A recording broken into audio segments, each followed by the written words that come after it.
Ce soir, nous sommes de sortie pour manger dans l'un de nos endroits favoris. Et non, je vous vois venir, il ne s'agit pas de 7-Eleven, bien que ce puisse être une réponse tout à fait valable. Dans notre quartier, nous avons la chance d'avoir un resto que nous adorons tout particulièrement, le Sushiro. Qui plus est, un spécial Pokémon. Bon, je vous avoue que moi, j'en ai un peu rien à faire de ces petites bêtes, mais j'en connais certains qui apprécieront le clin d'œil.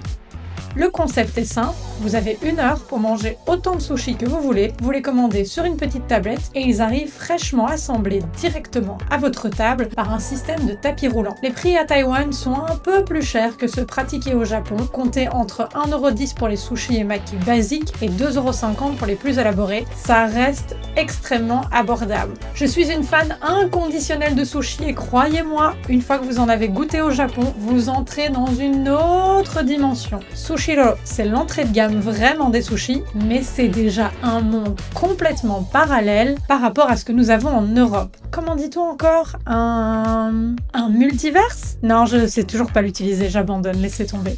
Les sushis sont d'une fraîcheur absolue et pour tout vous dire, je ne commande jamais de saumon ici. Le thon est bien meilleur et ce pour un prix dérisoire. Bref, on se remplit la panse et on s'amuse de regarder les sushis passer. Entre les différentes variantes à base de thon, de crevettes, de calamars, d'avocats, d'omelettes, de trucs panés, puis toutes les versions un peu trop folles pour moi avec du bacon et un hamburger, perso je vous déconseille juste ceux qui sont panés parce qu'à Taïwan, tout ce qui est frit a un goût bien trop gras qui gâche le produit.